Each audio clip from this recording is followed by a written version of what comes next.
All right, so our first political maniac is a combo maniac because I think we could go in two directions. I'm going to let Richard dictate the conversation. There's two directions going on here. We could go in two ways. Okay, so your two choices for people are in the same story. Since President Donald Trump first took office, the number of on-camera White House press briefings has strangely declined, Richard. What's even stranger is senior Trump aide Steve Bannon's explanation for it. In a recent story in The Atlantic, reporter Rosie Gray reached out to several members of the Trump administration to ask why the administration was holding fewer and fewer on-camera briefings. Okay, now here is what's really funny. White House Chief Strategist Steve Bannon replied to this query in the following manner.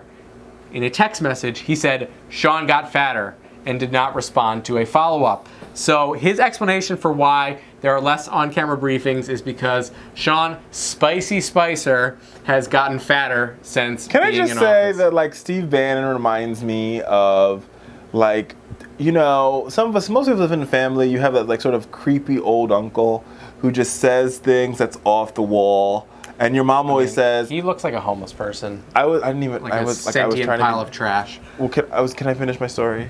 Tell me about your family. No, not my family. I think everybody's family has it. Like your mom is like, oh, that's Uncle. You know, when you're growing up, oh, that's Uncle so and so. Just Steve. Yeah, Uncle Steve. Just don't pay him any attention. He just says things. Yeah. And that's what, like, that's Steve Bannon. The sad part is, America, is the crazy uncle who your mom tells you to ignore is running the country. Okay, that's the scary part. So, Richard, we can take this this political maniac down two roads. We can take it to Steve Bannon Town, or we can take it to Spicy Town. What's your take? I'll permute the two activities. What does that mean? Permute? Yeah. Bring them together. You're going to combine them. You never heard of the word permute? Like a permutation? Yeah, I've heard permutation, but I didn't know you could do a permute. To bring together. You talk. I'm going to Google this. Yeah, it's a word. Submit to process of alteration, rearrangement, or permutation. To permute. So it's not really combining, I guess. No, it is to, yeah. I mean, it's to arrange all possible ways. Permute. So you want to talk about both, is what you're saying. America, didn't I just say that? All right, Sean Spicy Spicer is on the chopping block. The word on the street right now is that Mr. Spice himself, the Spice Meister, could be headed out the door in the near future. Now, if this is the case, he would be the shortest acting press secretary in the White House history. I have a couple of good sources. Okay, please detail your good sources. And I find it, I think he's around for at least for the next year or so. You think he lasts a year? Yeah. So I know a couple of folks who are up for the job, who were up for the job, and none of them are taking the job.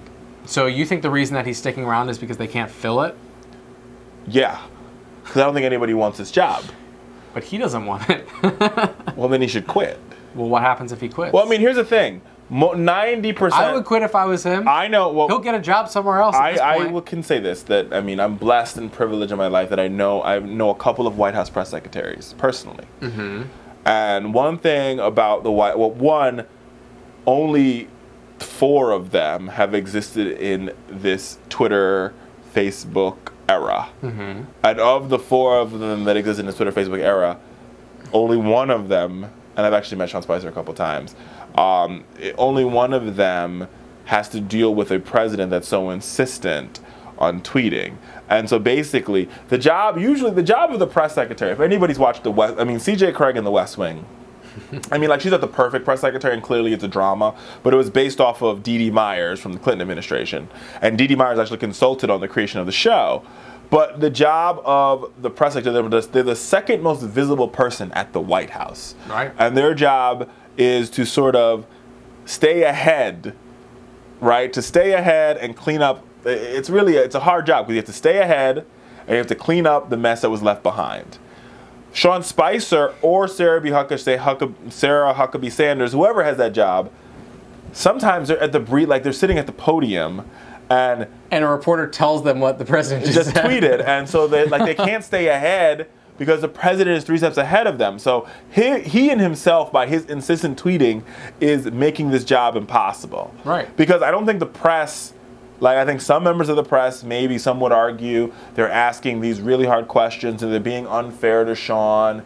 But a lot of members of the press, and the job of the press is to ask tough questions, are asking, like, so should we take his tweets seriously? Yesterday you said that his tweets were official statements. Today, it's not. And the truth of the matter is according to the Federal Records Act, it's everything the president writes and or speaks becomes part of United States history. It's archived.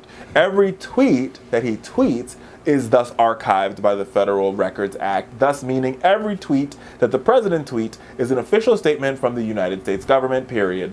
Yeah. So when he said, all the amazing things. including all the cyberbullying.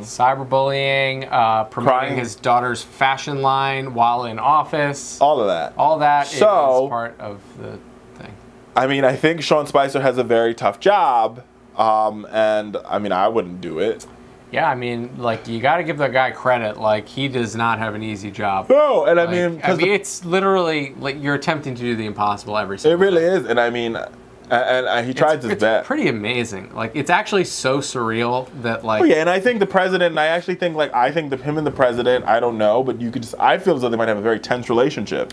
So that's my impression on this. And you said you think he would last a year. Yeah. I think he doesn't make it till year's end. But I don't think they're going to hire. And I think it's equally likely to be a firing or him quitting. But I think it's going to be Sarah Huckabee Sanders, the number 2, who's doing half the briefings now. Sure, but I don't think he makes it. I think that Donald Trump is going to get to a point soon where he starts thinking that he can do the "you're fired" routine and things will get better.